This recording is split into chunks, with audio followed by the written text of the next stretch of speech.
Good afternoon. I'd like to welcome everyone to the September meeting of the Boston Art Commission. My name is Karen Goodfellow, and I'm the Director of Public Art in the Mayor's Office of Arts and Culture. And in that capacity, I'm also the Director of the Boston Art Commission. Let's all take a moment to update our names and pronouns on our accounts here and to make sure we are muted. In accordance with the Commonwealth of Massachusetts Executive Order suspending certain provisions of the open meeting law, we are conducting this meeting virtually. To ensure public access to the deliberations of the Boston Art Commission, the public can join this meeting through telephone and video conferencing. For those of you with us today, this meeting is being recorded and closed captioning is available. You can access it at the bottom of the screen. If you're having trouble locating the button, please chat us for assistance. The Mayor's Office of Arts and Culture and the Boston Art Commission believe that public art is any artwork installed in publicly accessible spaces where they can be experienced by everyone for free. We engage in discussions about public art in Boston in order to foster the creation and collection of artworks that reflect people, ideas, histories, and futures of Boston, which is on the traditional homeland of the Massachusetts people. We acknowledge the continuing presence of the Massachusetts as well as the Wampanoag and Nipmuc peoples. We also recognize the indigenous peoples represented in the city's residents in addition to those in the diaspora. For transparency and community input, artworks proposed for City of Boston property are reviewed and discussed at these public meetings of the Boston Art Commission on a regular, usually monthly basis. Working together with the public art team in the Mayor's Office of Arts and Culture, the BAC is an independent board composed of 2 ex officio and 7 volunteer community members appointed by the mayor. The BAC has exclusive authority to approve and commission artworks intended to be added to the city's collection or placed on city property. Our meetings are generally held on the second Tuesday of every month, and we do hope that you'll continue to join us. The Mayor's Office of Arts and Culture, as I mentioned, has a dedicated public art team that manages all daily operations and duties related to public art projects cited on or proposed for the City of Boston. This team facilitates the Boston Art Commission's monthly public meetings and manages all phases of Boston's public art projects in collaboration with the BAC, community members, and colleagues at the City of Boston. Helping to facilitate this meeting are Sarah Rodrigo, Senior Public Art Project Manager, and Amber Torres, Public Art Project Manager, and Liza Quiñonez, Mural Consultant. I will pass to the Chair and Vice Chair. Thank you, Karen. Welcome, everyone. I'm calling this public hearing to order at 4:40 p.m. Today, the Boston Art Commission will be holding its monthly public meeting. I will first take roll call of commissioners to confirm a quorum. After I state your name, commissioners, please say here. I'll begin with Vice Chair Aqua Holmes. I am here. Camilo Alvarez. Here. John Andres. Here. Michael Canizzo. Here. Cara Elliott Ortega. Here. Robert Freeman. Here. Brian Hone. Here. And Kim Pinder. Here. Great, we have a full house. It's wonderful news. On the next slide, you will see today's agenda. The full agenda is posted publicly on the city's website, boston.gov. We'll now review meeting minutes from the August 9th meeting of the Boston Art Commission. Are there any comments or modifications any commissioner would like to make at this time?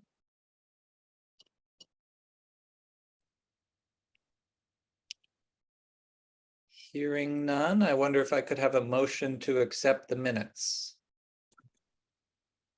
I'll make a motion to accept the August 9th, 2022 minutes. Okay, thank you, Camilo. I'll second that. Second, thank you, John. So I'll read off the roll call and please say yes if you agree with the motion. Aqua? I'm going to abstain because I wasn't at the meeting. Okay. Camilo? Yes. John? Yes. Michael? Yes. Cara? Yes. Bob? Yes. Brian? Yes. Kim? I also wasn't at the meeting, so I abstain. Okay, and I will vote yes, so the motion passes. We've accepted the minutes from the last meeting. I think I'll turn it over now to Karen to give her director's report.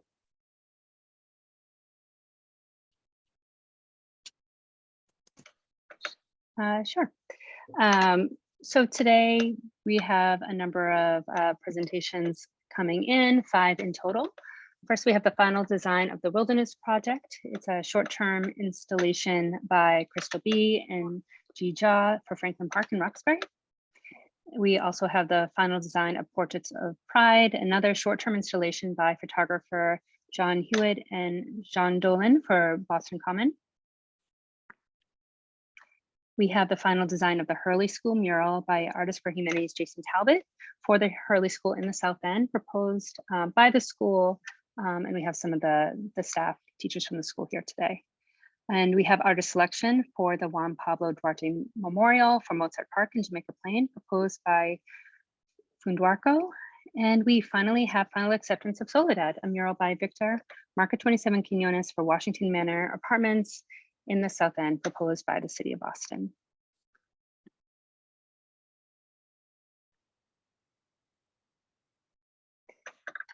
For community-initiated commissions, the Embrace will be presenting their proposed signage to the Landmarks Commission for approval, after which we'll need to review and vote on it. We've also sent, we'll be sending TBF and King Boston an updated MOU very soon, and we'll be waiting for their response for BAC comments. And as we've discussed before, the main points in discussion there are really maintenance funding, long-term care of the work, and some intellectual property rights. And we're really looking forward to celebrating the installation of that artwork very soon.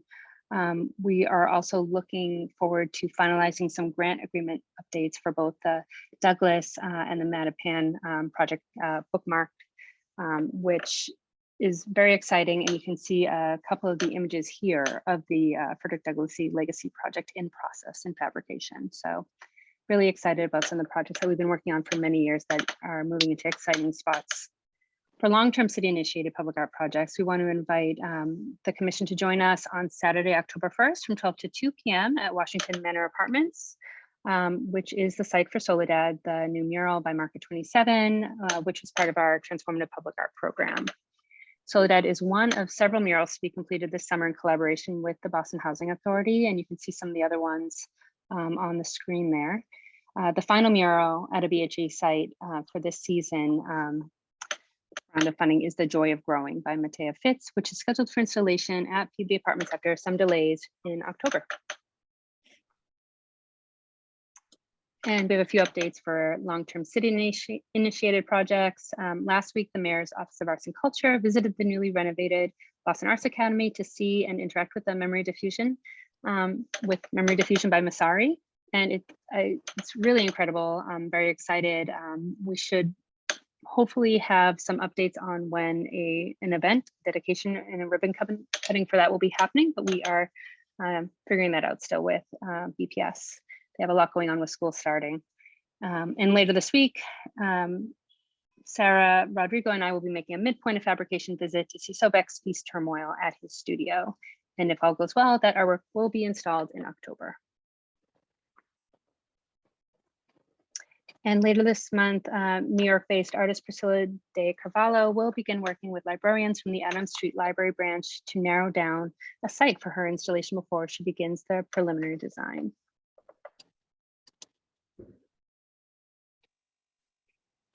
In terms of collections updates, Daedalus repaired and conserved the John Boyle O'Reilly artwork in the Fenway, artwork by Daniel Chester French. This restoration project was initiated and managed by the Fenway Civic Association and funded in part through Adopt a Statue funds.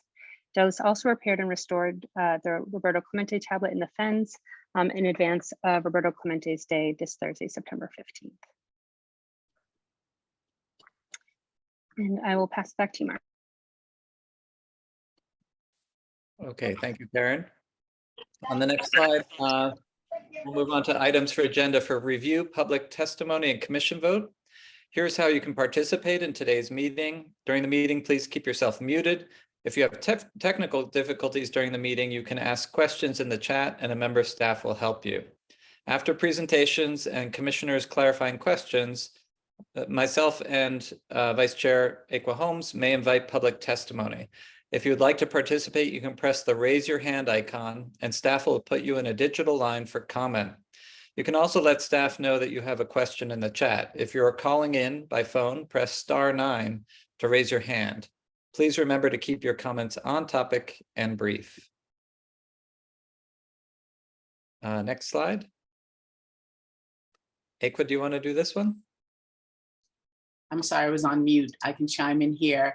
Our goal is to make this meeting a great experience for everyone so that you'll all come back to all of the meetings and leave feeling comfortable sharing your feedback and questions. Please be mindful of and respectful of other people's time when speaking so that other participants might feel comfortable adding their comments. Now, you have an opportunity to submit longer written testimony to bac@boston.gov. And while you may disagree with other attendees' testimonies, please do not interrupt them during their allotted time. Keep questions and comments project specific. And if you are called on, please state your name, title, program, and organization when applicable. Okay, thanks, Aqua. On the next slide, our first presentation for review is the Wilderness Project by Crystal Bi and Dzidzor for Franklin Park. Sarah will give us some context for this project. Sarah?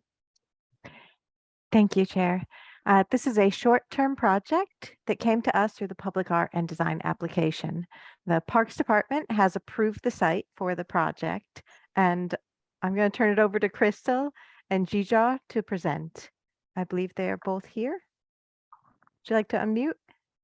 Hi. Hello, everyone. Hello. Thank you for inviting us to speak. The Wilderness Project is an interactive art public exhibit that will be placed at the Franklin Park Overlook Ruins. It is inspired by these vines, these Asian bittersweet vines that originated in Asia and was brought over here a while ago, long time ago. And these vines have been named endangered species. Invasive species. And in many ways, what we are aiming to do with this project is mirror the lives of people, particularly immigrants, folks who migrated by force and also migrated by choice to this land, and just embodying these lessons that these vines are teaching us in many ways, that we are here and it is hard to get rid of us. My name is Dzidzor. And I'm Crystal. Should we next slide. Oh, here are our pictures. Indeed. Crystal is a community artist, multimedia artist, and educator. And Dzidzor is a Ghanaian American folklore performing artist, curator, and community archivist. Next slide, please. You're on it.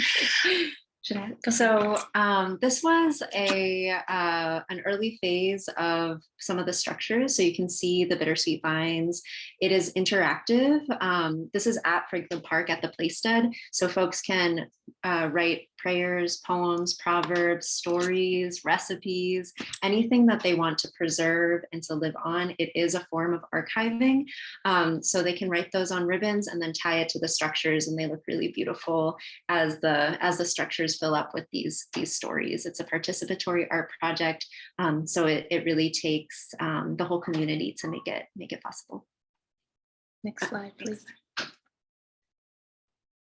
So we chose the Overlook Ruins mainly because of the work that Emma Lewis did there. And because she was a container for stories and telling of the stories, we decided that this is the space that we wanted to use and invite folks to take up space in. Some of our amazing partners that we've already received approval from was the Olmsted Now Parks Equity and Spatial Justice Grant, which supported and financially, we got this grant to be able to do this work. And of course, Live Arts Boston's grant, which would be a performance piece that will take place at another location. And then Emerald Necklace Conservancy and Franklin Park Coalition and Boston Park and Recreation Department approval. And all of these people we've been in conversation with, and they are in support of this work taking place at the Overlook Ruins. Next slide. And this is a view of the site. So it will be at the Franklin Park Overlook Ruins. The installation will be on view from September 30th to October 7th. Dzidzor and myself will be holding community visits there, hosting community groups and classes there. And also just there to be stewards of the space. We're going to be holding a volunteer day leading up to the installation to clear out the space, clear any sharps from the space, and clear any trash from the space. We see ourselves as stewards of the space as we're installing and also deinstalling. Hopefully, we will leave it in better condition than it was left. Next slide. This is just more information about the Wilderness Project, and just to kind of repeat some of the things that we mentioned already. It will be up for a week, September 30th through October 7th. And there will be an invitation for folks to come and rest in the space on the 31st.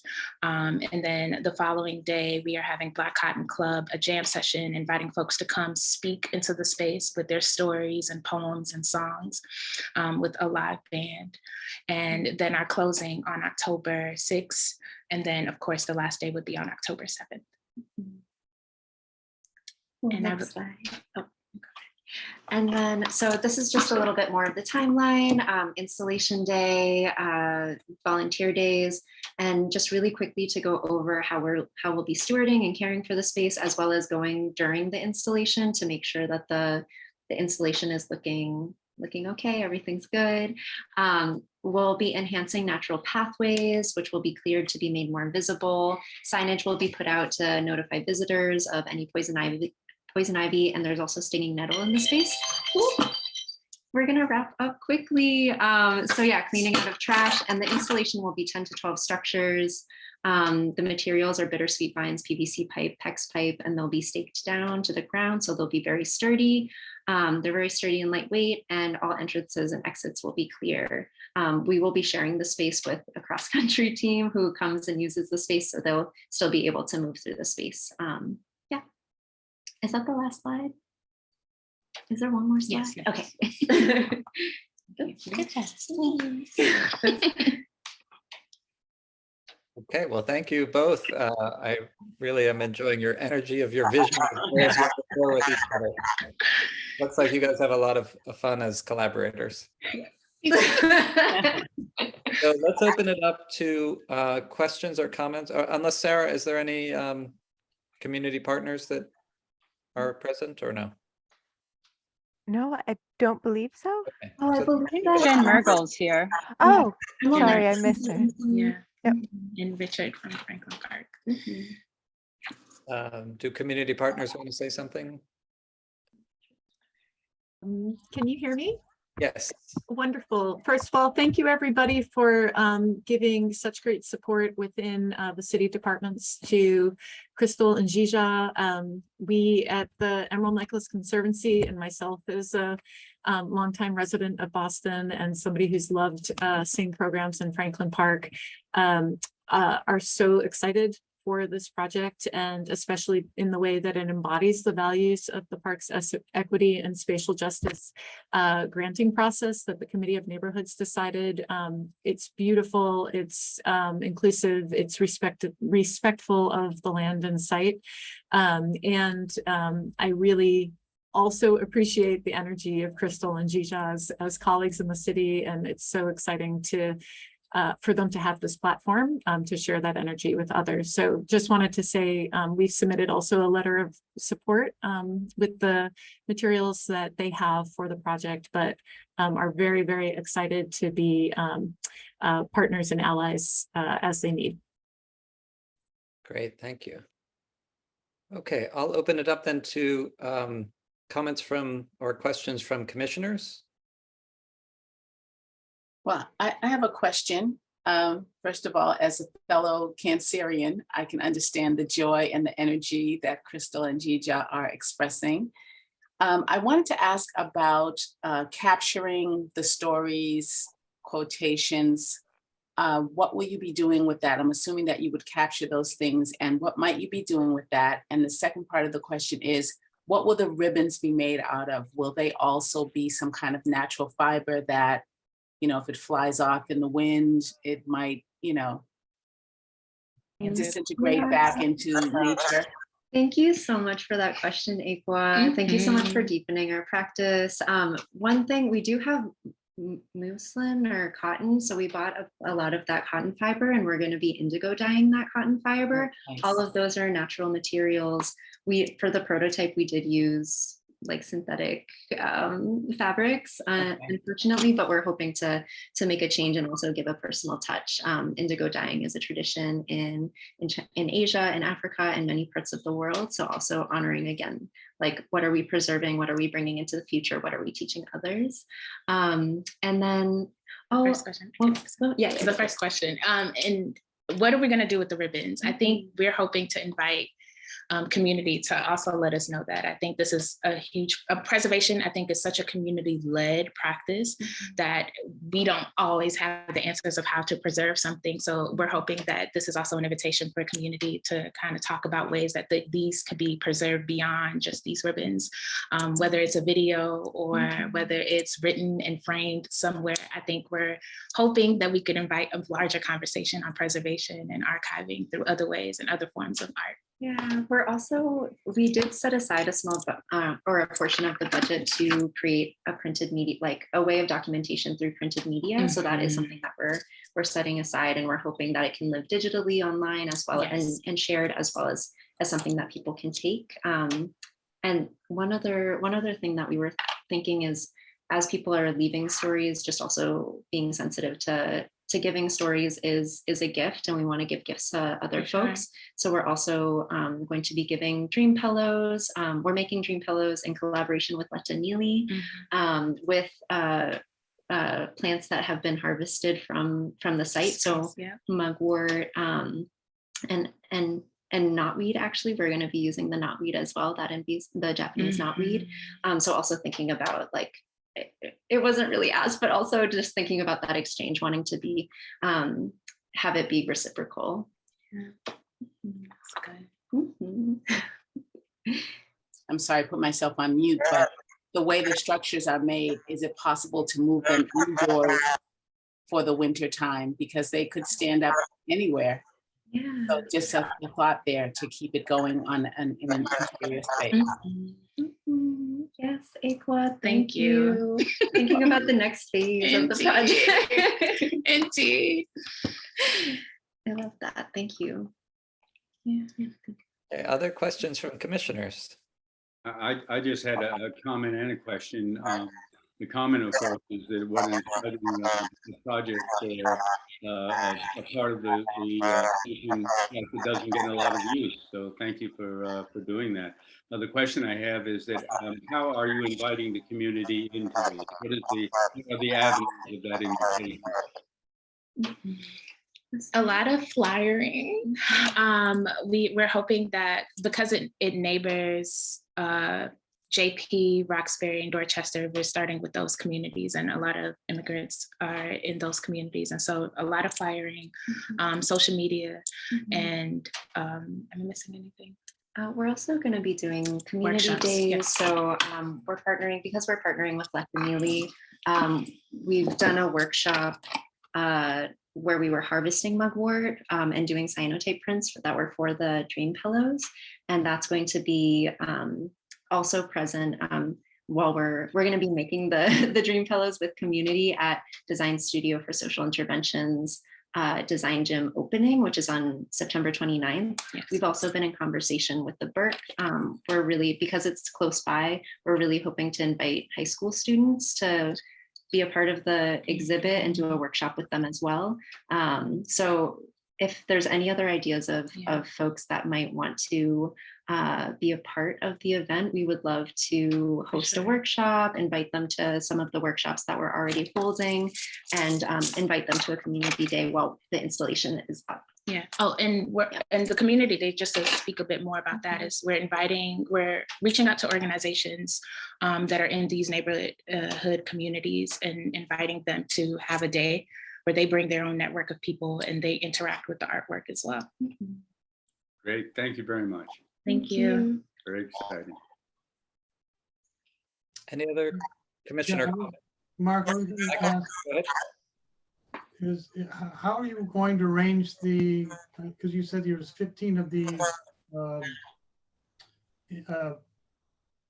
pieces, have you thought about how you're going to arrange them? Are they going to be sort of placed in lines, or are you going to do some sort of pattern? I'm just curious how you see these pieces placed on the site that you are working with. Thank you.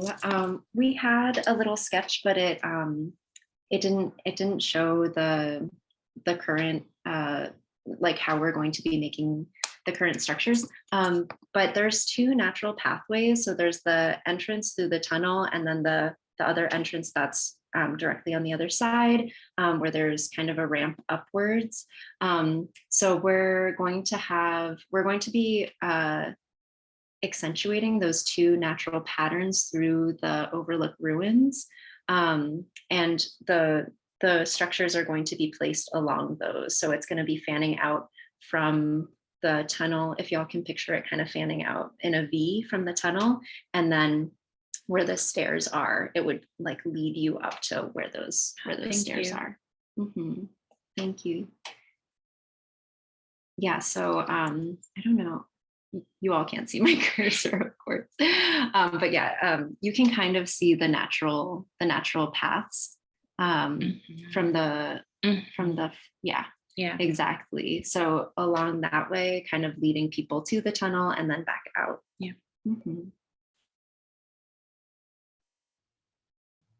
Great. Thanks, that helps. Thank you. All right. If there are no other comments, I'll open it up to the public. If any comments from members of the public, please raise your hand if you're interested in making a brief comment.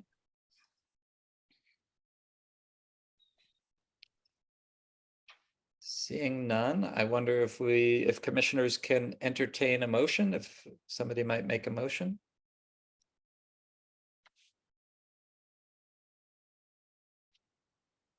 Bob, could I coax you into a motion?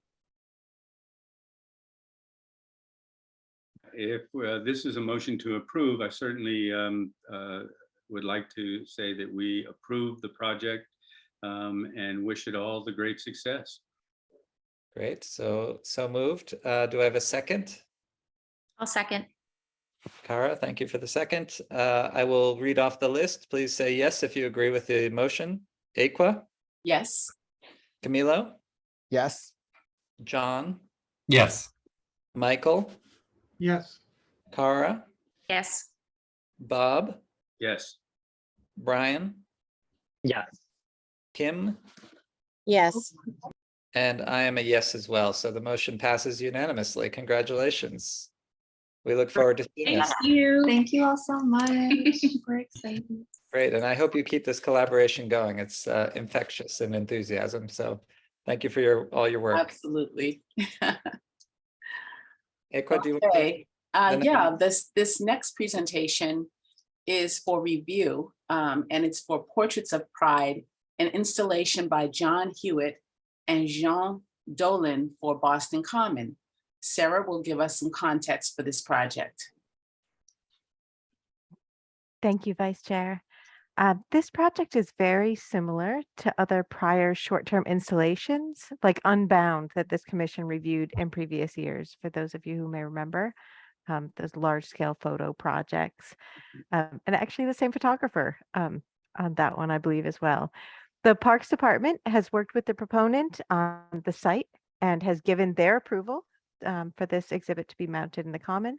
And Jean Dolin, the proponent, will now present. Jean, would you like to unmute? Sure, thank you, Sarah. Good evening, everyone. Can you guys hear me okay? Great. If you want to get those slides started for me, thank you. So Portrait of Pride, it's an installation of photography that celebrates the LGBTQ community of Boston, but also greater Boston, because we have some people that are featured that lives in other towns. Next slide, please. So the exhibition will celebrate the LGBTQ community of Boston, and it's really a combination of leaders that have done the work for years and that continue to do it to this day. It's folks that work in advocacy, activism, law, policy, and everything in between. Next slide. The exhibition will be installed on September 30th. That's a Friday, and it will open on that Saturday to the public on October 1st. It will last the month long on the Boston Common, and it will be removed Monday, October 31st, I believe. Next slide.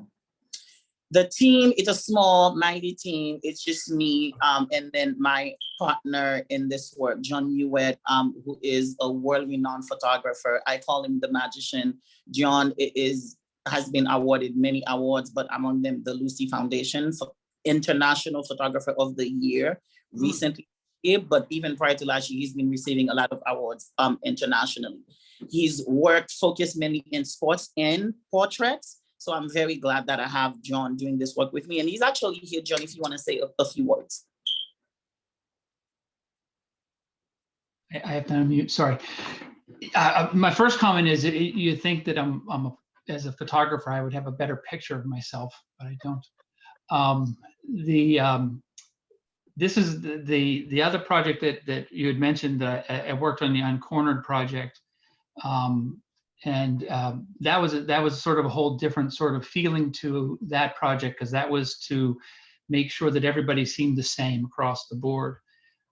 This project is completely different from my standpoint, because I wanted to celebrate each individual person in their own way, in their own right, in their own environment. So this is 22 different photographs treated completely differently from each one, and that help tell the stories of these amazing people. And it's been my pleasure to get to meet and spend some time with everybody that I photographed. And I'm hoping that will be the same result when people come and view this and read the stories about how amazing these people are. So I'm quite excited about the whole project.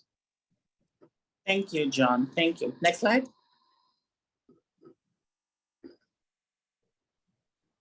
This slide is my bio, which is boring. It's just for the purpose of time, I'll just move on and just say I'm a creative person who do a lot of different things, creating projects, producing content, video, multimedia stuff, but we'll move to the next slide after that. This one is about John the Great. We can move on from that as well. Thank you.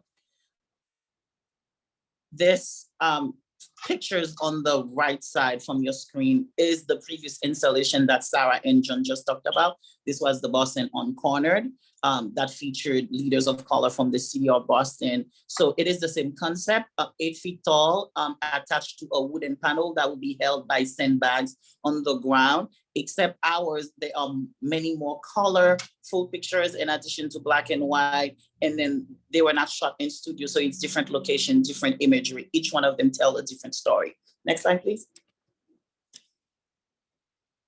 This one sort of dives into our core values. It was important for me thinking about this project actually last year in November and talking to John, starting to work on it, that it was in the public, that everyone could see it without a fee, without a facility creating any sort of barrier. It's obviously, it's focused on the LGBTQ community, so visibility was important to us to represent a cross-generational group of people that are in their golden years, those of us that are just coming up. And then we also wanted to make sure that it was inclusive of people's experience, whether they were immigrants, whether they were from Latinx community and others. Next slide.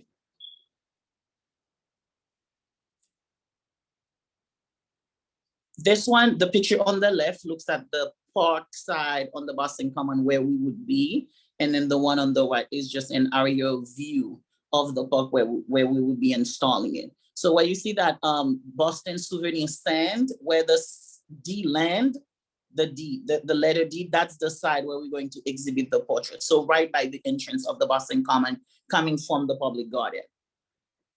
Next slide. Again, the pictures are captured by John Huet. They will be printed by the Sun Center, but no indication of that printing company will be made as part of the installation. That's again another picture of the portraits. And then it features, on the next slide, it features many people. Some of them you might know, others you may not, from artists, activists, attorneys, folks that are elected official. And then in the next slide, I don't know if I've gotten the chance to see the pictures. We have some of the pictures that will be exhibited as part of the exhibition. Again, photographed by John Huet. on the first slide, we have the president of the library, Mary Bernardo, Senator Julian Sear, Grace Moreno. If you want to go over the next slide. And then we have Michael Bubbett, Grace Moreno, and Beth Schindler, just to name a few. And we've also been having a lot of discussions to folks we might want to partner with, whether that's the Friends of the Public Garden. We working on some collaboration of programming around the exhibition. The new mayor's office for LGBTQ advancement. They've been of great support in figuring out some details about this project. Grateful for their support. And we have some financial sponsors as well. The Boston Foundation is one of our sponsors, Eastern Bank as well, WS Development, and Leadership Brennery.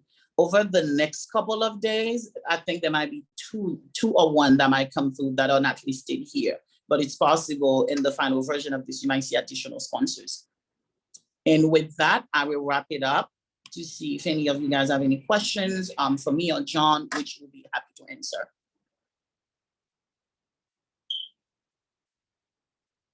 Jean, thank you so much. And Jean and John, thank you so much for that presentation. It was very, very well put together. And I think it's going to be a wonderful addition to the Boston Common.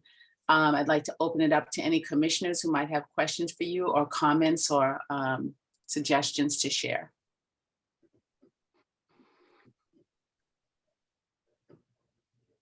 I have a question of how are they going to recognize the sponsors?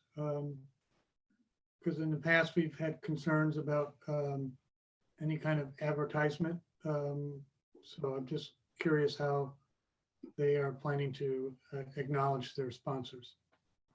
So the plan is to have our sponsors listed on our website, which will be launched when the exhibition opens. And then sponsors will also be listed in public programming speaking events that will be happening around the city of Boston with different partners on different panels, possibly with the Boston Foundation. And then also in the press release that we'll be putting out on social media, that's where our sponsors would be listed, but not on any of the pictures that will be on the Boston Common. They wouldn't be in the pictures at all. Now we would have two panels that, describe the exhibition with the literature.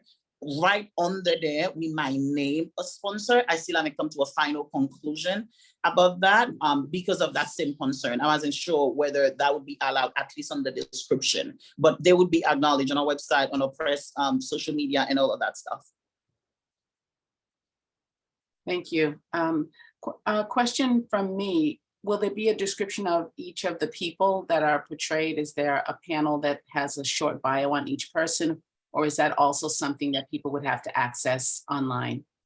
So in addition to the website, we will have a very small 8 inches attached to each photograph that sort of like just includes the name and the organization that they work with a sentence from them to just explain what Pride means to them and perhaps work that they've done as it relates to LGBTQ activism, but it wouldn't be a full bio of their work or life for that matter. Okay, thank you. Anyone else, thoughts, questions? I had the same concern about, because of the community, creating awareness of who the members are of the community, I think is incredibly important. So if definitely their words are also important, but if maybe you can incorporate, if there is a QR code where people can take to get more information from those panels that you said that will have text that link to your website where there's a longer bio on the artist and also of all the participants in the photography, I think that would be incredibly worthy for the audiences. Yep, you're thinking right along what we will do. Thank you. We will have that. Our website would be on the panels that have the description where all the longer bios would be listed. Yeah, the QR codes are so easy to use these days.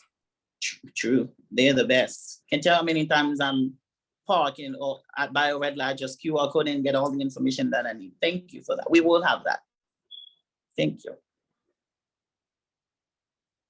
I just had a question, John, and thank you for your wonderful presentation. Just a question about the timing of the project, if there was any significance or kind of specific reason for the dates that are selected for this project. For sure. October is LGBTQ History Month, and October 11th is actually National Coming Out Day. So we figured that presenting this exhibition during LGBTQ month was the best month to do this group of people. There was another group we were contemplating for Pride Month. That one would have been more young folks, activists of our days, whereas this one, we have folks that have worked in 1980s about LGBTQ rights in 1990s. So this one feels more historic and groundbreaking for many of these people, whereas another one would have been more joyful and more about somebody that probably doesn't even work in advocacy. So in terms of the timeline, it's LGBTQ History Month, and it's one of the best months to project that exhibition. And as some of you may know, June is filled with pride, fun-filled festivities.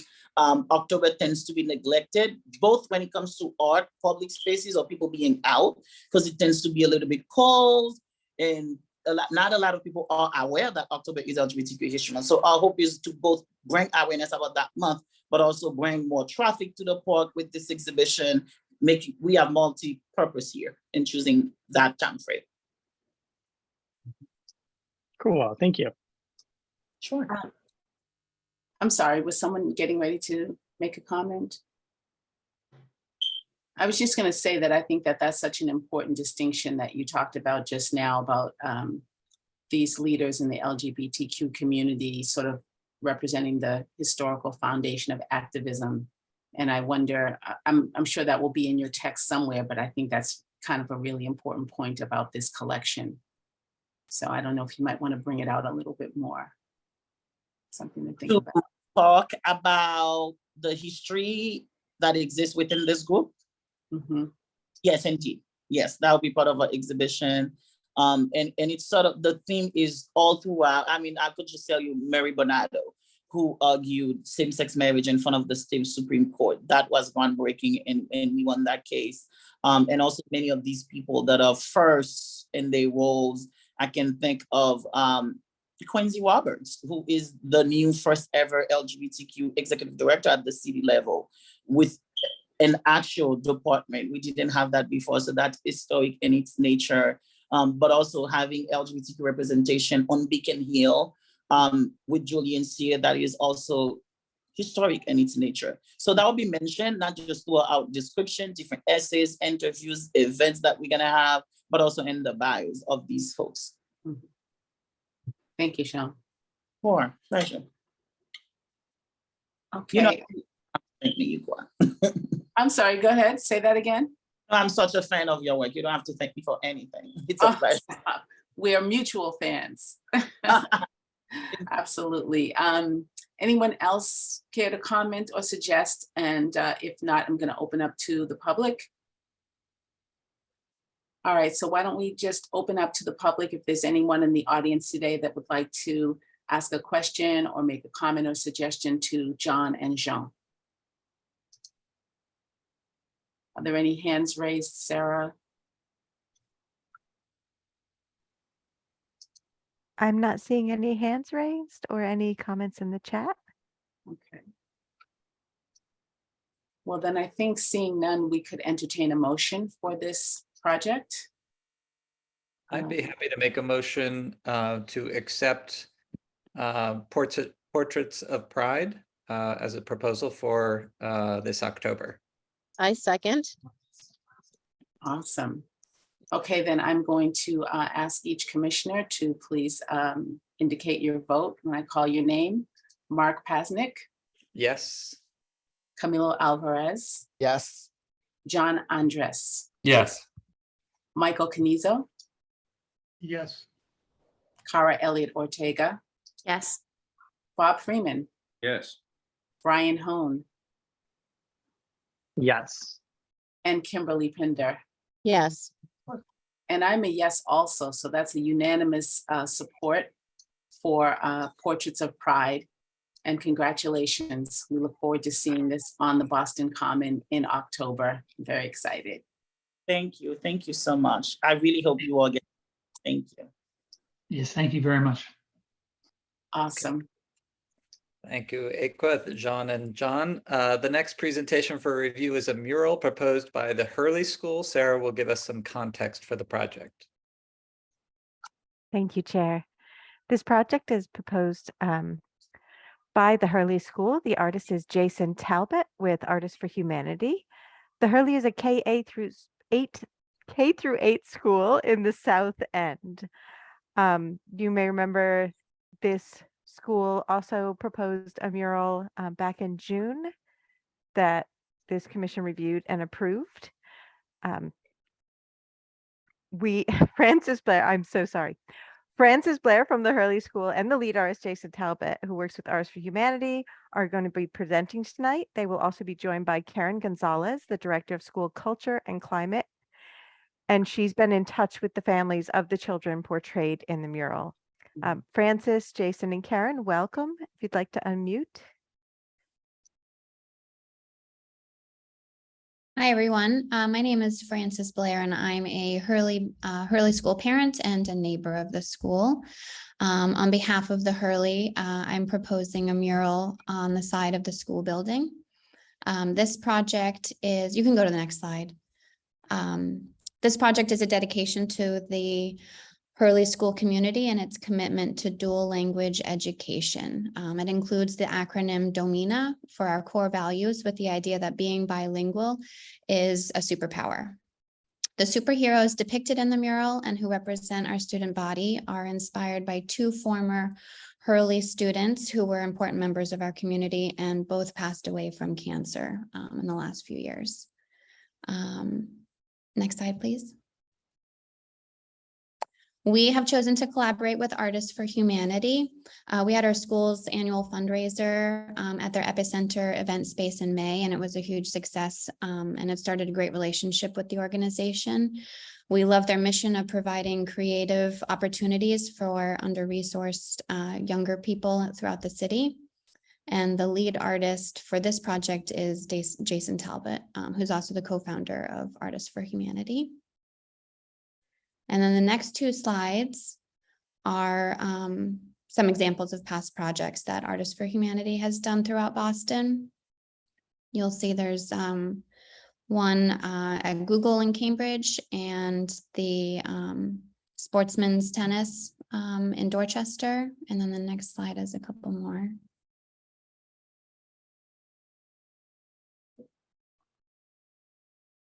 And then the next slide has location details. So the Hurley School is located at 70 Worcester Street in the South End. It's between Shawmut and Tremont Street, and it has the front side is on Worcester Street and the back side is on East Springfield. The mural itself is on the wall, as you can see there, facing the soccer field, which is sort of on the side of the building, and you would be able to see the mural if you were walking from Tremont Street towards Shawmut on either Worcester or East Springfield streets. We have reached out to BPS Facilities Management, the building services. We've also sent the mural design to the neighboring neighborhood association, as well as Neighborhood Parents for the Hurley School, which is our 501c3 organization that helps support and fundraise for the school. And it also has support from Principal Verano and as well as the families of the two students depicted in the mural. And then the next slide has the actual image. Jason will be using the exterior grade latex paint painted on the existing school facade facing the soccer field, and the painting process on site will take about 2 weeks to complete. And like Sarah said, this is our second mural. I wish I had included a picture because it's really great, but we also have a Gardenscape mural on the East Springfield side. So these two murals really, we're excited about them, and they really will brighten up the school and inspire the school community and the area around us. And that's all I have. Okay. I can jump in. Do we have any more time? Oh, sorry, I'm Karen Gonzalez. I don't know if I could speak now Are you or a later. community supporter? What's your Yes, at the I am the school. Director of School Culture and Okay, Employment great. Yes. at Hurley please. School. Okay. Sorry if I jumped in. Thank you for having me here today. I wanted to explain a little bit. I don't know if you, Francis, used up the 5 minutes, but a little bit of the thought process when it came to our core values. We have a school culture committee that is comprised of students, teachers, family members, really all the voices. And it took us about 2 years. We started during the pandemic to really think about our core values and what we wanted our students to celebrate, our community to celebrate, which is why we're very intentional that the core values are only in Spanish, because we really want our students to believe that being bilingual is their superpower, and that by being at the Hurley, that is what we want to promote. And so originally the idea of having superheroes sort of like splashing on the wall, the core values, that was an idea that came from our students. And so we wanted to celebrate that. And after, sadly, we lost one of our students first in 7th grade. And then recently another student, that was their idea, if the superheroes could be inspired by both our students. And both families really are grateful for even the idea of being commemorated or being inspired in this way. And so I just wanted to make sure that I highlighted that. Okay, thank you very much. So let's open it up to questions from the commissioners. I have one maybe to start us off, which is the context of the mural, and maybe it's helpful to stay on the image of the mural. Is it going to slip off onto the brick from the painted zone? And then the signage that's there already, will that be removed? And then finally, the sign, the language that you have above, being bilingual is my superpower. Is that part of the proposal, or is that a note? So I'm just curious a little bit more about the work itself in relationship to the context of the building. I'm wondering if Jason is still on. I know he had So to. Jason, yes. So Jason, students come first. And so Jason is at Artists for Humanity at the moment and had to leave, which I'm sure he would be able to answer some of those questions. I know for sure that the sign will be located differently to allow space for the mural. And the wording up top, the being bilingual is my superpower, that is part of the tagline. So we did make that request if it could be a part of the design. Okay. And that it will go onto the brick rather than the painted brick in those parts. I think that maybe that could be a question that we can follow up with Jason, but I'm gonna assume that maybe it will probably be a smaller image that does not run off the bricks. We Okay. just wanted to stay it was Photoshop. Okay, yes. I could be wrong, Francis, but you let me know. This is like you're one of the designs. Yeah, so because it was Photoshop, even with the student on the left, right? Like I think they meant to like crop it a little bit more so it's more condensed. Great. So my comment might be to try to keep the full set of image, including the text, within the zone of the painted brick rather than have it slip into the other zone. And I'd also ask you to maybe look at the font style of the text above. I love the message, but I think that the font could use some reinvestigation. I love that you're using this sort of graphics of graphic novels, but that feels like maybe a little bit tweaking there would help the mural. So let me open it up to other comments or questions, commissioners. Yeah, I'm in complete agreement with you, Commissioner. I mean, even if maybe if that text actually was on one line instead of on top of itself, on top of each other, kind of connoting hierarchy, if you will. And then also just another, at being bilingual myself, domina in Spanish, exclamation points go at both ends of the word. So the exclamation point would be on the other side as well, upside down. That's just another design thing I had in mind. So, yeah. Great catch, Camilo. Thank you. Yeah, I was going to say that I was going to ask this question. How important is it to you for people who are walking by through the neighborhood to really see this and read it? And if so, the yellow text on the yellow brick might not be the right choice. You might need something that would give more contrast. I like Camilo's comment about putting it on one line so that you don't, even though, you know, you're putting English above Spanish. So having it on the same line, I think is great. And then lastly, I love the superhero idea, but I don't feel like it's strong enough. Like I can't see the girl's cape and the boy's cape looks very, so I would love to see that be amplified. Because I think all children are superheroes. So I love that idea. Thank you. Other comments from commissioners? Hearing Just none. oh, sorry, just Go ahead, for Brian. for the text above, also, the image has the text displayed with a drop shadow. And that, I think that was one of my questions, if the drop shadow would be painted or if that text is actually like raised from the surface. Maybe a question for Artists for Humanity. I agree, Brian. But I was gonna ask if this is my first meeting here. There seems to be so much knowledge in this room. So if anyone has a specific font, a friendly font, a universal, something, I'm sure that Francis and I could take it back to Jason. Generally, we don't like to tell you what to do, but we like to encourage certain modifications and then leave it to the artist to determine based on that feedback how to best solve it. So I think that would be our recommendation. Well received. Thank you. Any other comments from commissioners? How about I open it up to members of the public, neighbors, or other commentators who'd like to say a word?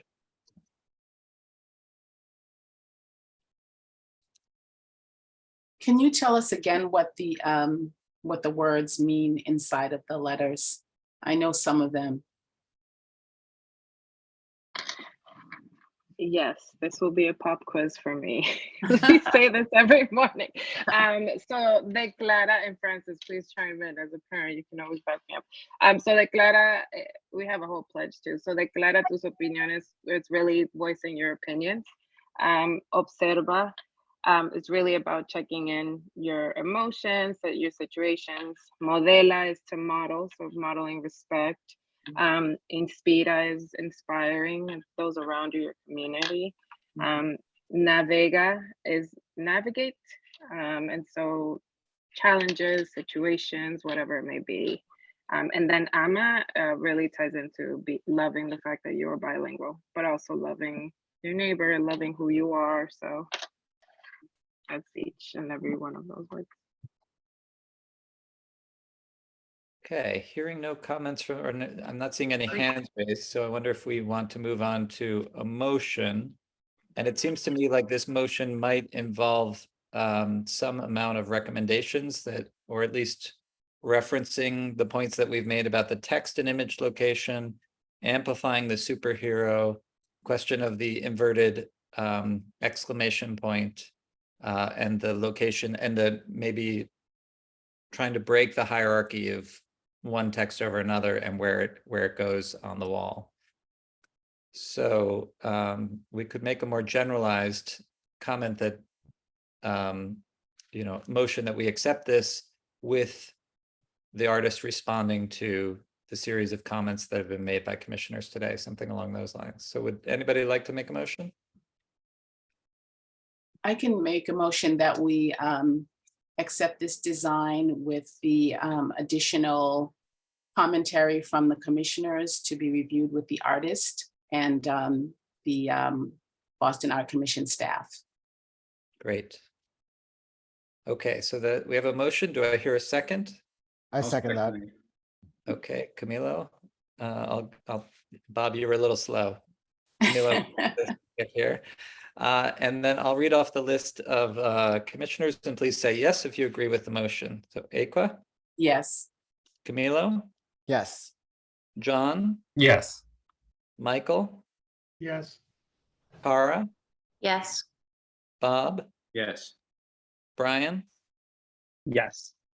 Kim, Yes. and I am a yes as well. So the motion passes. Thank you very much. We're excited about this. I'm a South End resident, so I look forward to walking by this at some point in the coming months. Thank you all very much. Thank you. Thank you. Thank you. Okay, the next presentation for review is the Juan Pablo Duarte Memorial for Mozart Park in Jamaica Plain. Karen will provide some context about this project. Karen? Thank you, Vice Chair Holmes. This proposal is a community-initiated long-term memorial from Mozart Park in JP, Jamaica Plain. You may remember this site well, as we recently reviewed and approved a mural for the park by Roberto Chow, working with Hyde Square Task Force. The proponent for the Juan Pablo Duarte Memorial, Funduarco, the Fundación Dominicana del Arte y la Cultura, initially proposed this project through the Public Art and Design application in 2018 and received advisory review by staff, as well as a site visit with the Parks Department and Commissioners Elliot Ortega and Alvaro in 2019. They were awarded a grant from the Brown Fund in 2020, but my understanding is that due to COVID and communications challenges, they moved forward with other funding sources. I will pass to Bienvenida Feliz to present the proposal. Thank you. Good evening. Can you guys hear me? Yes. Good evening. Good evening. Good evening. Thank you. Yes, my name is Bienvenida Feliz, and I want to thank the Commission for taking the time to listen to our proposal tonight or this evening.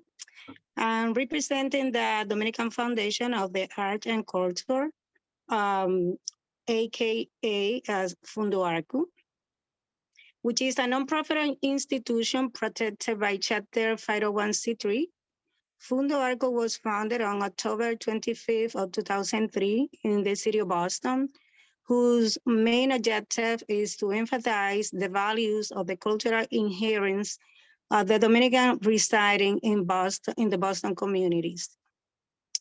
Since the birth of Funduarco 18 years ago, we carry out a community work and activities to highlight and promote art and culture with a commemoration and celebration of our main national holidays, especially the Gala and Carnival of the Dominican Independence, as well as active participation in the organization of the Cultural Week and the Dominican Parade, the raising of the Dominican flag at Boston City Hall, free citizenship classes, basic English as a second language, lecture, conference, programs on health, aging, youth, civic engagement. Next slide, please. Thank you. So this project is sited within Boston Latin Quarter in Jamaica Plains, High Jackson Square. The area has more than 125 businesses. 65% of these businesses are immigrant-owned. The district is home to cultural institutions, including the Blessed Sacrament Campus, Mozart Park, and the Connolly branch of the Boston Public Library. The Mass Cultural Council designated the Latin Quarter Cultural District in May 2018. It's the fourth cultural district in the city. The district is known for being an area where Latino Dominican immigrants have thrived for decades. The neighborhood has seen an increase in your professionals, artists, and families moving into the area. It's now one of the Boston's most diverse communities. Next one, please.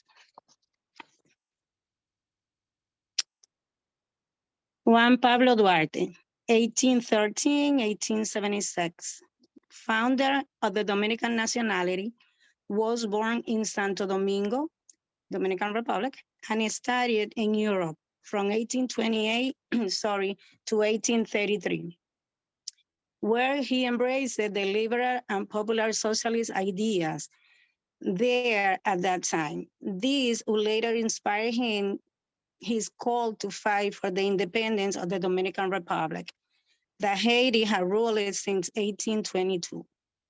His work, along with many other leaders, will eventually gain the Dominican people their independence on February 27, 1844.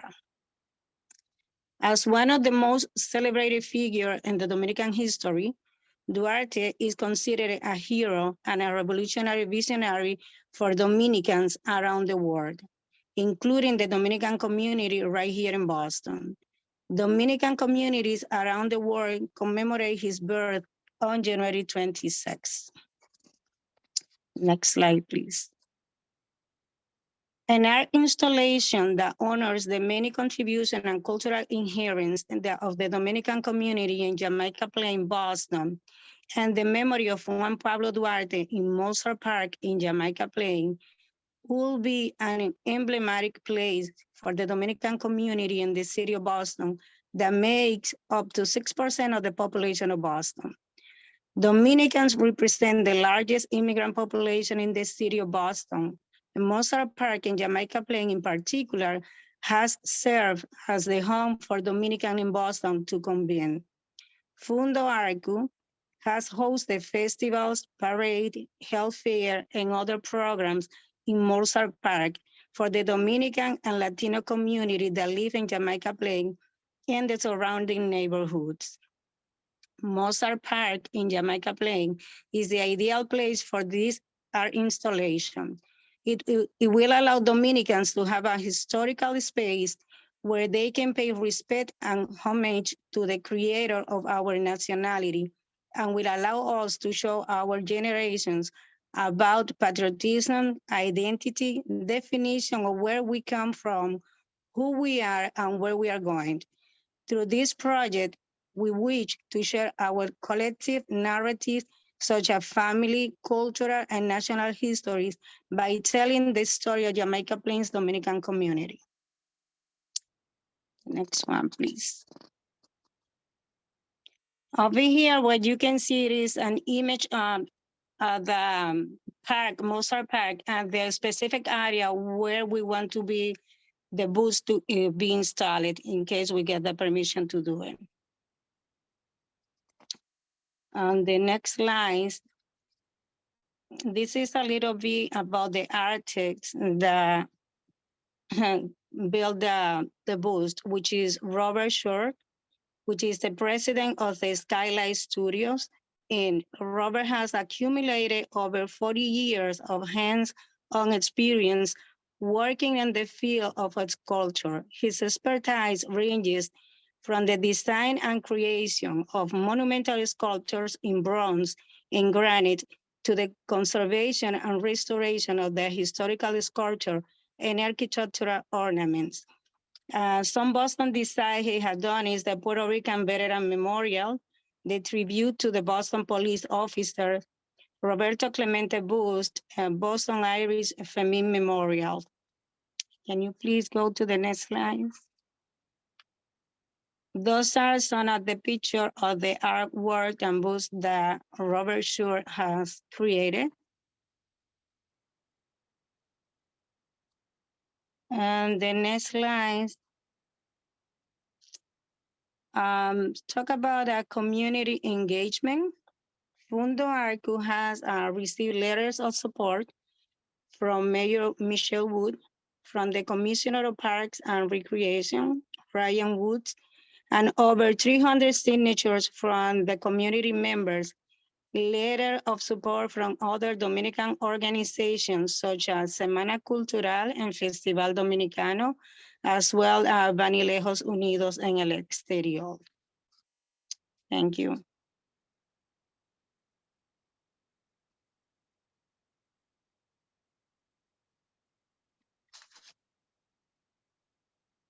I think you're muted, Aqua.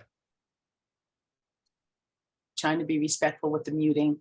Thank you so much for your presentation. Thank you. I'd like to open the dialogue up to commissioners to ask questions, make comments or suggestions to this proposal. And I think we're reviewing artist selection. Am I correct about that, Karen? Yes.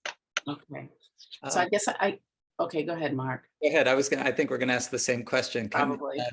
First of all, I would just want to say this is an underrepresented community in our collection, and really thank you for foregrounding a community that needs to have more artworks in the city representing it. That's something that is an important mission for us today in the Art Commission, is to bring in stories that haven't been told about the broader public, as well as to bring in artists who haven't been represented. So my first part is thanking you. My second part is, how did the artist selection process go in terms of, I'd like to understand better how, Bob is obviously a very qualified artist, but there doesn't seem to be any public process or open call for artists that might have invited young Dominican artists or other artists to apply. And so could you tell a little bit more about the artist selection process? Absolutely. As Sarah mentioned when she made the introduction, this is a project that was brought to the City of Boston, that was presented back in 2018, where we did all the steps that were required at the moment to bring it and to present it to the Art Commission, like those community meetings, multiple of them along a Jamaica Plain area, collecting signatures and doing the requirements. Once we did that and we presented, we were told that we were granted some grant that was to be used to hire like a community manager to do a contest for the artist. So we were happy to proceed with that. And after a while, like a year and a half or two passed by, we were inquiring what was happening with the grant and what was happening with the other project that were coming along with this one to get to the final stage and to get to this presentation. There were lost communication. There was no replies or nothing like that. And as I mentioned on my exposition, we've been dreaming about this. And when I say we, I'm talking about the organization and the Dominican community of having a Juan Pablo Duarte booth on the city of Boston. Being Boston, one of the historical and cultural cities in the United States, and seeing that other big cities has one, and we were not having him. So we kind of felt like that we were left behind on this project. We were told that the grant was given to us, but never got to us. So we didn't have the resources to continue on that path, where we keep knocking doors so we don't let this dream die. And that's when someone approached us and said, listen, this State House has also funding for this type of thing, for the arts. We applied for it. They gave us a grant, and they also gave us a deadline to build the booth, which is what we applied for. That's when it comes Skylight Studios to the place, I'm sorry. So they were recommended to us because of the art they had done in the city of Boston, like the memorial to the police officers and the Villa Victoria booth for Roberto Clemente and all that. They were highly recommended to us. We explained then, Robert showed the situation that we needed a booth to be built with this grant that was given to us by the state, and that we had it until June the 30th to finish the project. So that's how the artist came in place on this particular situation, which we've been very happy with him because of his professionalism, him and his team also, and because the way he's been working with us. And at that moment, when we approached him, he also mentioned, this is what we do, this is the budget that can be built by the time frame you guys were told that needed to be done. But you all know that you still need to comply with the city requirement and go to the Boston Art Commission and all these things. We were more than happy to follow whatever it needed to be done so we can have the booths installed at the Mozart Park. That's how he came into play. Okay, thank you. And when you said that the communication broke down, was that with the Brown Fund or with the Art Commission? It was, to be honest to you, I think it was lost in between with because it got to the Art Commission and I'm not too sure about it, but I think it was with the fund part of the situation. Because they said, okay, perfect. We can grant these funds to you guys. So you guys do this. And they were even talking about do some kind of renovation to the park. So they wanted to take advantage and do everything together. But those were the last word we hear at that moment from the our commission and the funding department. Yes, you guys were granted the funds, but never got to us. And we continue asking and not getting answers. Well, I'm still a little confused about the artist selection process. It sounds like it was more of a time sensitive piece with the state rather than going through the city process. So does anyone else have any comments or questions? Yeah, I mean, I visited the park actually a while back ago. I mean, I think this was at the beginning, long time ago. And the park is in disrepair, and they were thinking about there's a mural there that needs to be reinforced. And then there's a sculpture in the corner of the park also that needs some looking into. And at that point, the artist hadn't been selected. There was no, I don't remember actually anybody talking about any artists quite yet. And yeah, I think there should probably be, some sort of open call for an artist versus, through the city process, correct? Are those funds still available to you, or maybe the Brown Fund support that sort of you lost through communication, is that still available to you? Or Karen, do you know whether that's still available? I do. In preparation for the meeting, I checked with them and they do still have the funds. I can't account for what the communications were between the applicant and the Brown Fund. But I do know that they still have the funds. Those funds are available for the project.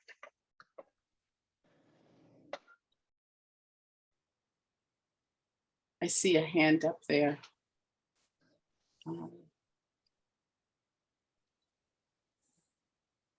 Do we want to just see if other commissioners have comments Yeah. or questions first, and then open to the public?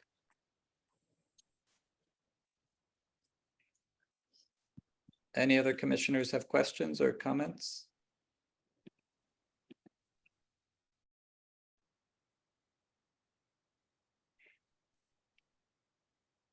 Then Kendra Lara, I think, is a city councilor. She would like to make a statement.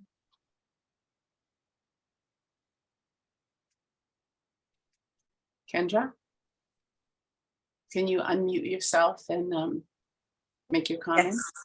Hi. Hi. Hey, everyone. Hey. Hello. Thank you so much. I'm sorry to be joining in so late. I'm assuming that we are taking testimony on the Juan Pablo Duarte project in JP. Is that correct? Yes. That's correct. Beautiful. So I just wanted to come in and share my excitement for this proposal, but also share my support of having this happen in District 6 as the district city councilor, but also as a first generation Dominican who grew up in Jamaica Plain. I think that this is long overdue.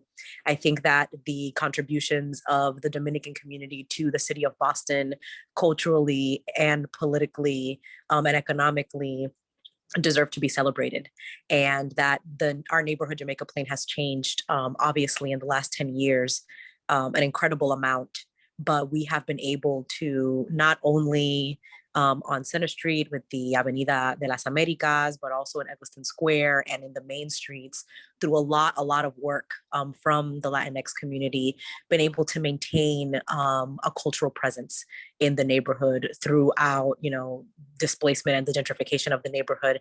And I think that putting a statue of Juan Pablo Duarte in Mozart Park, a place that is so incredibly meaningful and is really like a cultural and artistic center for the Dominican community in the city of Boston, is really going to help cement that legacy for the community. So I just wanted to come and share my support. My office has been in contact with the organizers of this project since I was elected, and I'm very happy to not only support this, but to work with the city of Boston to make sure that we make this happen if it's approved. So you have all of my support.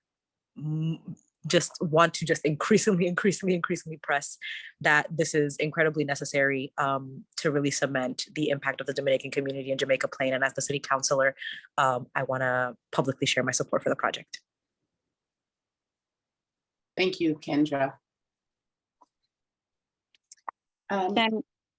Sorry, can I add something to this before you guys can go ahead on the other comments? Sure, please. Thank you so much. What I wanted to let you know is, or finalize is, because we received the grant from the State House, we had to build the boost, and it's already built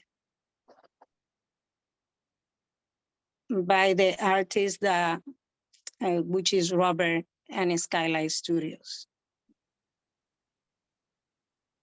So the boost is already done. Oh, you're saying it's already been cast. It's already been, yes, because you have to use up the funds by a certain date. Exactly. By June 30th this year, that had it to be done. That's why we couldn't go and do a contest on the artists or anything like that, because we had a deadline to produce what the money was given to us for. I see. So our next steps, I mean, even if we were to approve the artist selection, we would not have any weigh-in on the piece itself because it's already been produced. So that's very unusual for our process. I don't think in my 10 years that's ever happened, that we would approve a piece that has already been created without any interaction with our commission. So I do want to, build on Kendra's point about how important this seems to me and how central this is. So I guess our big dilemma here is that this is not going through the process where it's open to all artists and where it's open to interchange with us, which is our primary mission as an organization. And yet, if we were to say no to the artist, I don't want that to be perceived as, or if I were to say no to the artist, I wouldn't want that to be perceived as not wanting to partner with you and to get this done. So I think that we're in a dilemma here because the cause of diversifying our artist collection as well as our artworks themes seem to be in conflict with one another, and our policies and the way that we operate as a organization are in conflict with the realities of what you've faced. And I feel empathy for your, I know COVID added a lot of complexities to many of the art processes that are out there. So it's a really tough question. And I think maybe the commissioners, we should have a little discussion of this right now and deliberate and determine how we want to handle this. That's what I'm pleading to you guys, to make an exception, a cultural exception for us, because of all the thing is been involved since we submit the application for the approval of this project. There has been a dilemma for us. It's now a dilemma for you. I understand your procedures, your requirement. I'm very clear about it. But we also has the dilemma that we had the grant that we needed to use to build the boost in such amount period of time. We are just pleading for the permission for that to be installed at the Mozart Park. And I mean, since you obviously have a bust already, there are other options for installing it in other places, including on state land or private land or in a church or other things. So there are other options. We just have oversight of City of Boston land. So that would be the question of Mozart Park is, a site that's city owned. So there are many different options, and we've had resolutions with other organizations where they've had something like you that we're not able to put it on city land, but they find a state land or something else that can acknowledge it. But I personally, I mean, this is just a comment from me, I have deep reservations about approving the artist selection process that didn't go through an open process, at the same time that I want to partner with your organization to produce a great work of art for your community that will be present in the city. So you can see how those two things are seemingly direct conflict with one another. But that to me is at least my thinking. I wonder if other commissioners want to say how what their perception is of this issue. Mark, the question I have, is there a deadline for the installation? Is this something that we can sort of table and sort of have maybe the staff can get back to us what this would mean if we accepted it or not accepted? I sort of worry too that we're not necessarily following how we do this. And if we do accept this, which I don't have an issue with what they're trying to do, but I can understand if this would set a precedent if we end up accepting a piece that's already been created without the proper selection process. But I don't know if we need to make that decision tonight, or is that something we can sort of get a little bit more information and think about and maybe come back next month.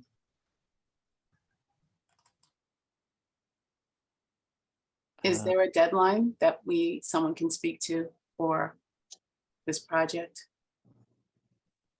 Well, when the artist build the boost, they expecting to deliver it because they do the base, the installation and everything. That's when they feel that they finalized their job. They told us that the boost is gonna be done late this fall. So I'm assuming that will be the deadline. Well, just to piggyback on what Mark said, I think that the Art Commission has gone through great lengths to open up the process for artists of all backgrounds.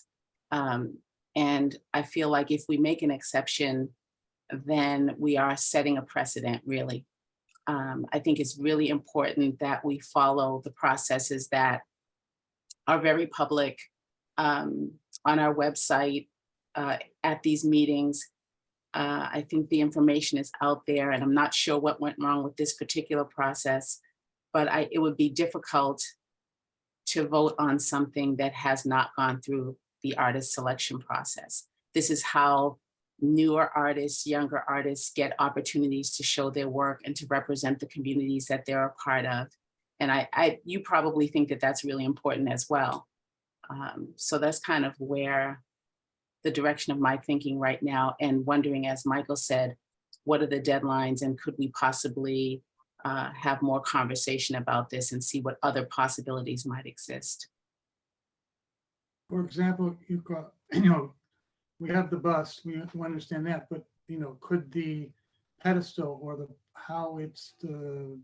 where it's going to be located, what's the bust going to sit on? could that be a public process and a second artist brought in to do that piece, working with the existing bust? I don't know. I'm trying to see if there's any other alternatives, but I think we would need a little more time to sort of flesh that out. Did we actually look at the bust tonight?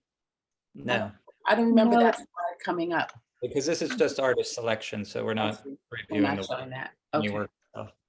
Yeah, we were told that that's not to probably right. include the image. But one question I think is the funding. So you receive state funding to pay for the bust. If we know that there is funding to go through the artist selection process from the Brown Foundation, but I guess that's not necessarily funding to pay for the installation, perhaps that's something that we could discuss further. If the mayor, I received a letter, Aqua and I received a letter from the mayor supporting this project. Sure. And I see that Kendra is on the line. It seems like there's a lot of interest in this project from the city that I would hope we'd be able to find a budget for it. So to me, I wonder if this is a question of, could we double down and partner with you to make the best work and the best process possible to really realize this vision, but but with also giving access to other artists and to the process that we require as a commission. So I think that there are very positive alternatives to saying no here, potentially for me. They may take some more time and they may take some work on our commission's behalf to make sure that we can help you get funding and those sorts of things. But for me, I feel like, I just imagine there's some young Dominican artist who could have applied to a project like this and represented their community, and maybe not won the competition, but at least been a part of it. And that would give them a sense of opportunity and a sense of belonging and expression as well. So that's, again, where I come down to. It's not just our procedures, but it's actually the procedures are there in order to be equitable to the artist community and give everybody a fair chance at what I think is a really important artwork and what I think you think is a really important artwork as well. What I can say is the area what we're thinking about has had a space to enlarge it, to make it look better, to be more creative, to do artist thing that can look even prettier accordingly to the boost that is on Souledad.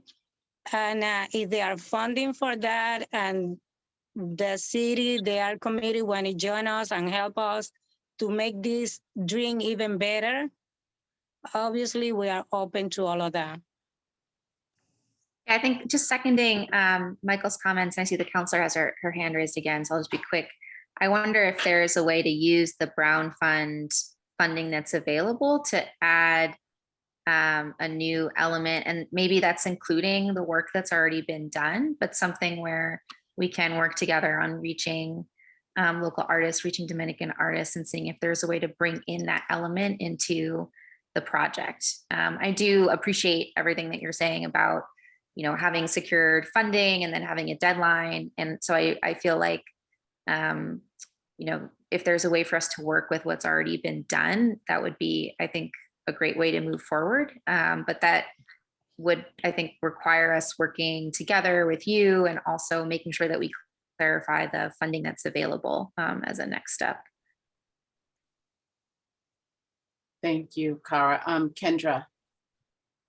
Thank you all so much. I just wanted to extend my gratitude for just your willingness to think creatively about this process and help us make sure that we get this done while also making sure that you're maintaining the integrity of your process. I'm really grateful for that. And I wanted to extend my office as a thought partner in figuring out how to make this happen. Mayor Wu is also supportive of this project. We have been in conversation with these organizations for a while to get this done. And I do think that there is a way that we can work with the Boston Arts Commission with, there also, again, might be city funding, or other creative solutions in terms of commissioning local artists or local Dominican artists that would be able to kind of expand the scope of the project, which would make the project align with your stated goals, which would make the project more in alignment with your stated goals and kind of like your process.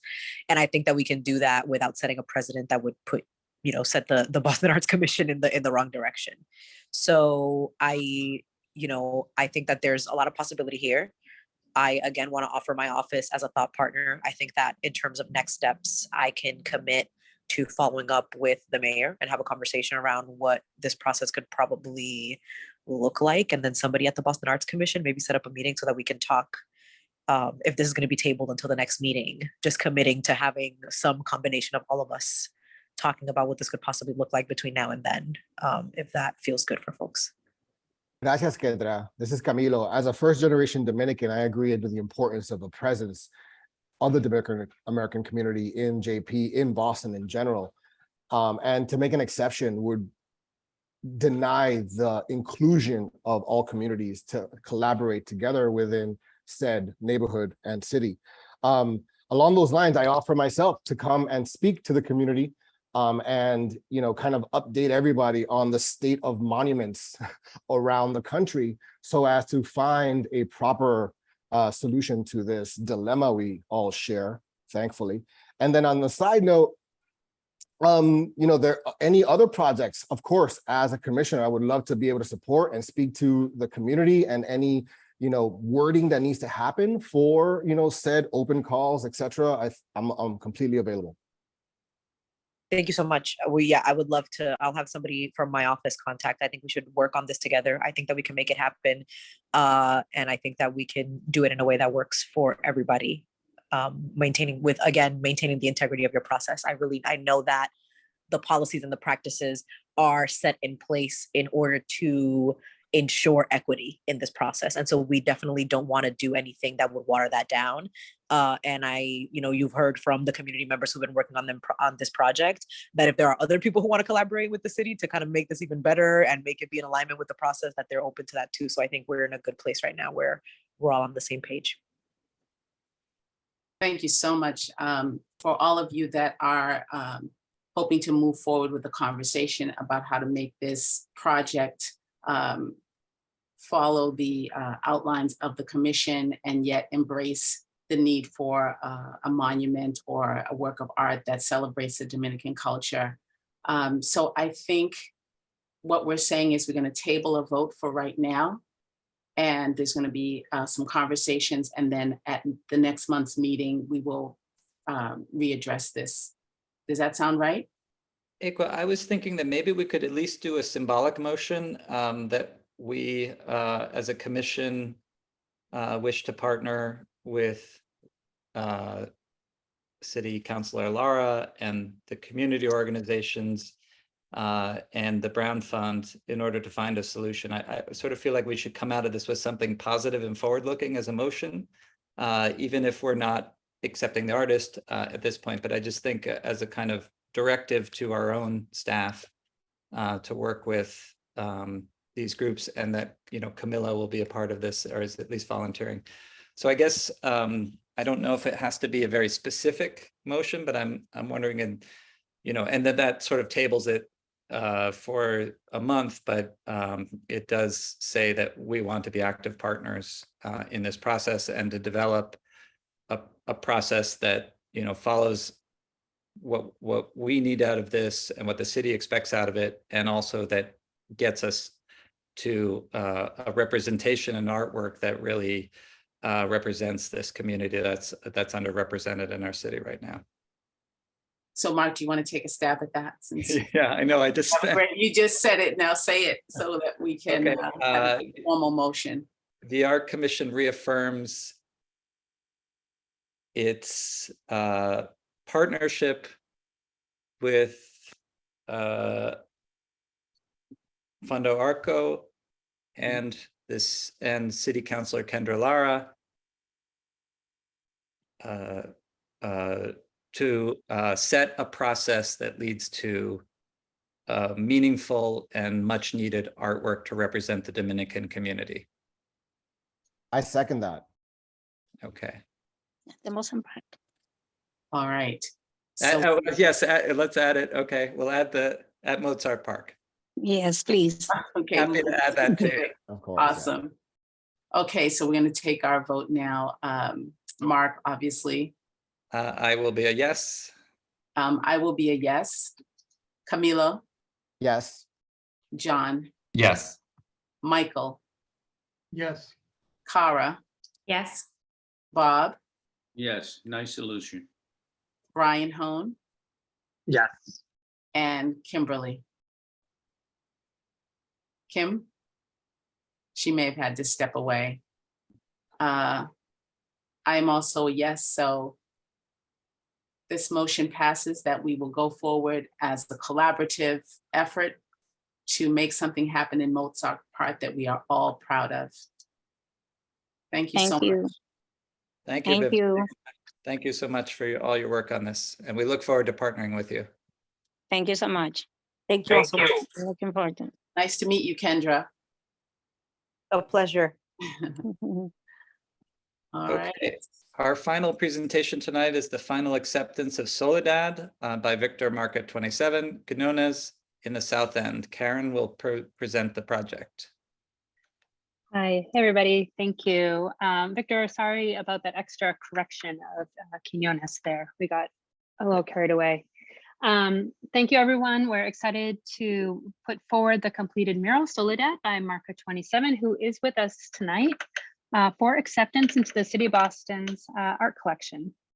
Soledad is part of the Transformative Public Art Program, one of several murals that was commissioned in the fall of 2021, proposed to us by the BHA, Boston Housing Authority, who have been wonderful partners, and we shared a few of the different murals happening across the city with them. This site is an apartment community called Washington Manor, and it is located at 1701 Washington Street in the South End. The Landmarks Commission and Community Engagement are featured here. Victor, I welcome you to speak to this, and I also want to thank Letitia Raymond from the BHA for proposing the wall and being fantastic to work with. But I thought, Victor, maybe you want to speak to this since you led these conversations. Thanks everybody for your time. I don't know what to say, honestly. This has been such a amazing experience with the community that was, directly involved, but also with, the partnerships that happened along this long journey. We first looked at the wall a year ago, and it's really incredible feeling to see it at its completion. Also knowing and just the feedback that we've been getting from people passing by, waiting at the bus stop, mothers pushing strollers. I mean, the amount of joy and the amount of happiness that we've seen this mural already bring to the neighborhood is just overwhelming. And what's even more overwhelming is the amount of diversity and people that are just, I guess the number one thing I keep hearing from people is that they were having a not so good day, and now the mural really changed their entire, view on how the rest of their day is going to go. So it's impactful, but it wasn't done alone. I want to thank everybody that was involved, from my assistant, Jamie Chan, as well as Karen Goodfellow, Sarah Rodrigo and her team, everybody from the VHA, all the community members, and everybody that came and gave us really great feedback on what they'd like to see on the wall as far as how they would feel represented. And I think, really, I just want the work to speak for itself. So from that, we can just continue the conversation. Thank you, Victor. And you might remember this one is in a landmarks, the South End Landmarks district. So we did go through an extra process with this and really had a great discussion at that commission meeting about cultural storytelling in Boston and how it's important to have transformative public artworks, representative public artworks like this one by artists like Victor in every neighborhood. So I also want to thank everyone who participated in that, and especially for Victor for his patience for going through that extra step with us, which was consuming. This mural is dedicated to the preservation of diversity and representation in the South End. And as research on the project, Victor, he requested building demographics from the BHA. His design incorporates symbolism and imagery from residents' cultures. For example, the White Lotus and the Chinese Dragon. Soul Revival was an initial event that we talked about. The long history of cultural gatherings at Via Victoria in the South End. The title Victor landed on was Souledad. And we went through a lot of really great, as Victor said, conversations with the community on this project.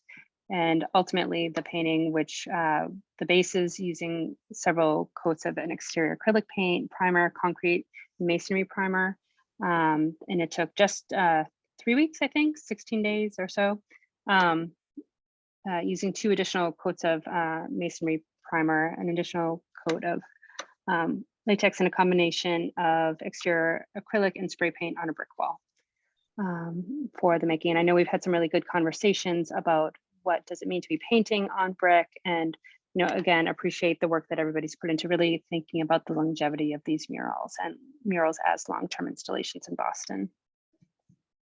And I'd also like to note, and this last photo is by Lee Hopkins, and it's a really incredible view of this artwork from the adjacent the building across the street. And with that, we put it forward to you. Just beautiful. Yeah. This is probably the first time in a long time that I'm hoping for winter, so that the leaves from the tree won't be there, so that I can really see that mural from the street. And also wishing that the elevated train was still there, so we could ride by and just get a wonderful view. But even with those, even with that as an obstacle right now, it's still such a precious piece of artwork. Marka, thank you so much for this design, for the process you went through, everyone that was involved. I think the city is going to be and is so proud of this piece. So these are always, I think, our proudest moments when we get to accept a wonderful work into our collection. So I want to open it up to any commissioners who might want to make a comment before we vote on accepting this work into our collection. I think it's stunning. Thank you, Marka. Thank you all for making it happen. Certainly want to add my voice to say that that you're hearing from so many people, the passerbys, our art commission, and I'm sure many others, how incredibly magnificently beautiful this mural is. And I just wanted to add my thank you as an artist. And I would just say, Victor, too, one of the goals of the commission is to commission innovative and transformative works. And for me, this really is transformative, both in terms of the transformation that the building went through is incredible, but then too, it sounds like the way in which this piece is transforming people's lives that interact with it. So that's just really exciting and beautiful. So thank you. Yeah, I just want to add my thanks. I've heard so many things from people who are waiting for the bus or saw you working on it as they were just going by. And it's amazing how many people have already been impacted by it. And just, yeah, thank you so much. And so excited to have this as part of the city's collection officially. Well, with that, maybe we should make it official. So who would like to make a motion here? As a South End resident at East Concord and Washington Street, may I? Sure. It's a daily pleasure. I move that we accept Victor Market 27 Quiñonez's mural into the City of Boston art collection. Great. Do I hear a second? I'll second that. Thank you. And just ask that we put the title of the piece in the motion, Souledad. Yes, Ikwa. Great. Okay, so the revised motion, I will call out your names and please say yes if you agree with the motion. Ikwa? A hearty yes. Great. Camilo? Yes. Can we make sure that there's an exclamation point in the notes? John, Yes. Michael, Enthusiastic, yes. Cara, Yes. Bob, Absolutely, yes. Brian, Yes. and Kim, if she's still here. I think she might not be. I'm sure she would vote yes, but technically we can't vote for her. And I am also a very enthusiastic yes, and as a South End resident, am looking forward to seeing this many, many, many times in the years to come. So thank you, everybody, especially the artists, for making this possible. And it officially is now a part of the Boston Art Collection, Public Art Collection. Congratulations. Thank you, everybody. I'm honored to be a part of the Boston's Art Collection. I also wanted to thank Gina Latham as well. She was a project coordinator throughout this entire process. Really, if you haven't had a chance to see it in person, definitely check it out in person. The interesting thing about this building, which honestly made it incredibly challenging, but also pushed my boundaries as an artist, is the architecture of the building alone. The center of that building is about 10 feet away from the rest of it. So everything that you're looking at straight on, we literally had to go up 4 flights of this old building across the street, which is not your normal 4 flights. It's a lot, harder to go up and down.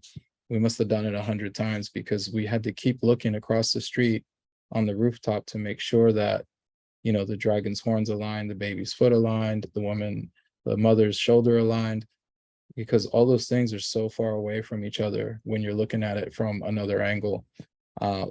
Even the dragon wrapping around the building, there was absolutely a tremendous amount of focus and pressure, stress, burning sweat in your eyes. It was a labor of love, but absolutely well worth everybody's time and effort. As far as the winter, I agree. I think this is a seasonal mural. Excited to see how it looks when all the leaves are down, which is why we painted a cherry blossom behind the tree, because we were anticipating that. I'd love to see some sunflowers planted down there at some point, because right now it's just a patch of dirt. So Equa, the challenge is on. If Equa's we'll have to take care of that in the yeah, spring. I would love that. That would be amazing. But thank you, everybody. Thank you. Collaboration will continue. Yes, absolutely. All right. And specifically on October 1st, Saturday, October 1st, 12 to 2, we are having a celebration on the site. Our colleague Christina's submitted permits for a block party. We're working to try to figure out some entertainment and maybe some snacks. So I hope everyone is able to come in person. Great. Oh, I have one more question. Is there a narrative with this piece that we would be privy to? It's so rich and there's so many cultural references in it. I'm wondering if anything was written about it that we could enjoy. There is a narrative. There's literally like a PDF file that calls out every element that's on the mural that we can share with people. Nice. At some point, there'll be a more extensive description of the mural as well. And that can go on our website, right, Karen? Mm-hmm. Yeah, we can do that. We have those materials that we actually use for all our presentations earlier. But I think we can, talk about materials for the event, and maybe, I know we've been talking about what to have on them, but having that sort of picture like that, the depiction you had, like pointing at the different elements and naming at them, maybe we should include that on materials for that as well. What we would also love to share, Lee Hopkins is actually working on a short film that documented the entire process of this mural. He's an incredible filmmaker. As soon as that's done, we'll love to share it with you guys, and can also be a part of the website. Thank you for that. All right, everyone, that's a nice note to end on. We have one last item of business, which is the adjournment. I make a motion that we adjourn this meeting. Thank you, Equa. Do I hear a second? I second. Thank you, Bob. So if you agree with the motion, please say yes after I call your name. Equa? Yes. Camilo? Yes. John? Yes. Michael? Yes. Cara? Yes. Bob? Yes. Brian, Yes. and I am a yes as well. So the motion passes. Thank you, everybody, for a great meeting and great set of discussions around a rich range of artworks. I look forward to seeing you all in a month, or maybe on October 1st, as we all celebrate Definitely. the newest piece in our collection. Thank you, everyone. Thank you, everyone. Have a good evening. Bye. Thank you. Thanks all. Wow, I'm happy right now.